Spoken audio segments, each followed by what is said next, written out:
Hey guys, it's your girl Jane, and I'm back with another review from the Artist Way, week 7. Listen, I had a hard time even sitting down to do this again. I had the most emotionally draining, crazy week ever. You know, as I mentioned before, it's been affecting my personal life, just becoming, I think, just remembering. It's really unlearning all that I thought I was back to who I originally am. So I'm just remembering the things that I want for myself or need for myself, or the life even I wanted to live, like even outside of my relationship, and achieving that while being in a relation, not just a relationship, a marriage. So yeah, it's been topsy-turvy, tough conversations. Just want to be, completely raw and vulnerable about this process, because I really expected this book to do just, re-up my creativity versus it re-upping, like reupholstering me, because but I didn't even take it into consideration that, I'm a creative. So if I am going to do a book on recovering the creative, I'm going to recover myself. Like, I'm an all-round creative in all aspects of my life. Like, I'm literally born to be creative. Also, I feel like, okay, if you're intelligent, it's not smart to be creative, but you need intelligence to be creative. Like, that is, I'm sure some people are just do spontaneous, but they are deep intellectual creatives. A lot of creatives are that way. And I feel like sometimes when people see that you're smart, intellectual, they think, oh, you should be doing something else, not creativity, because creativity isn't really respected. But who cares about that? What would the world be without art? Nothing. Boring. Imagine if everybody were business people. We all have our place on the earth to do what we need to do. All right, so this week was about recovering a sense of connection. Things that stood out for me this week was the little tidbit about perfectionism. This is something I've been actively working on. I'm a Virgo, so it's ingrained in me to be like perfect, but to aim for perfection, highest quality at all times. And I hate it. I didn't hate it before. I was just like, I just want great quality. But the book reframes it in a way where it's like, it's not even about wanting great quality. It's almost about like fear, getting it right, afraid of your mistakes showing and all of that. So even through this process, coming on here, not perfectly done up all the time, or to do the vlog, like those are things that would like bother me usually. Even with my art, putting my art out there, like I'm thinking, oh my gosh, it needs to be the highest quality. I gotta practice and work hard. But I have learned to embrace the beauty in imperfections, truly. And this book just kind of cemented it for me, because it said a book is never finished. You just kind of stop writing and accept where it is. Things like that. A song will never be truly finished. And I have been very guilty of, like, especially in mixing, wanting everything that you want in the one mix, and sometimes you can't put everything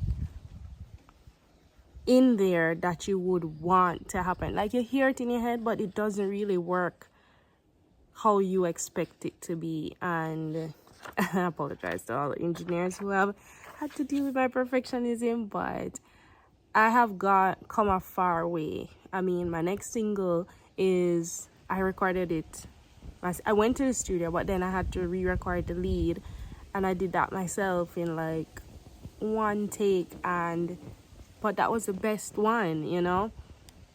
I would have liked to try a million things with the mix, but I was just like, but I like this, you know, and that's okay to just like it at this point and be okay with it and let it go, you know. I have to get in the habit of letting my work go. The next thing, yeah, risk was the next topic. So it's like, what would you do if you didn't have to be like great at it or be okay with doing it badly? And I think even this vlogging journey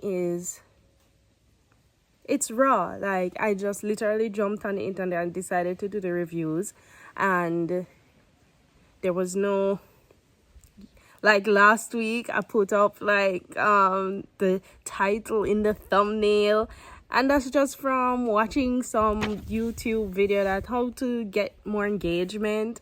And I just was like, all right, I'll just use Canva and just throw it on there. And you know, it's these little growths that happen just by showing up consistently. I'm so proud of myself for putting in the effort. Last week I was like, you know what, I'll put on a little makeup this time, you know, just kind of, at the end of the day, when people see something that draws them in, they click on it, you know. And I want this to be a thing, so I make little improvements.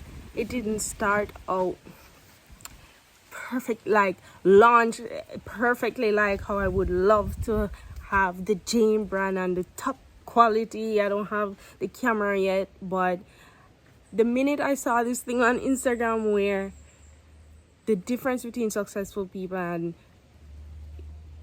unsuccessful, not necessarily unsuccessful or not there yet people, is successful people just spring into action. They just take action and fail.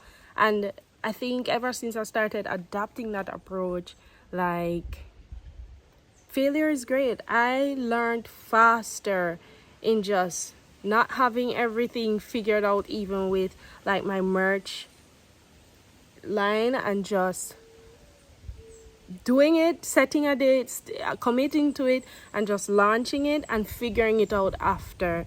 And I'm grateful that I did that. I learned more than if I just waited till everything was perfect, you know. So I really my perfectionism has been, trust me, at an all-time low. I still try to maintain quality. I think quality is important, but you know, I stopped overthinking a lot. I just started doing, you know, even with my paintings, you know, I'm just like, okay, if I can get it sold, I'm gonna start my Etsy store or maybe put it on my website. I started the process. The store is going to be called Roots and Pigment. And oh, speaking about that, I can share some of paintings I worked on that you haven't seen yet.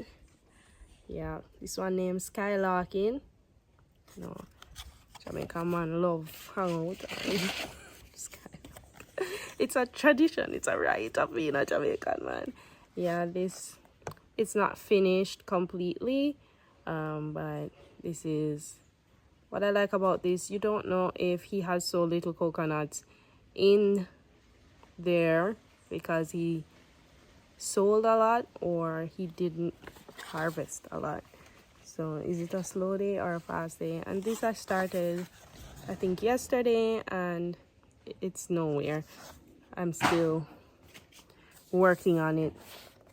And then the most uncomfortable part of this week was jealousy. Now, I don't consider myself at all to be a jealous person. I feel jealousy, but I'm not a jealous person. So it was going to be an uncomfortable vibes for go through that part of the exercise, naming somebody I'm jealous of. Me not envious, me not bad man, me not want nobody. Me want my own things. That's so me stay. Me like have my own things, own success. I want things for me. So I don't have, yeah, I don't think I have it ingrained, but I do feel jealous.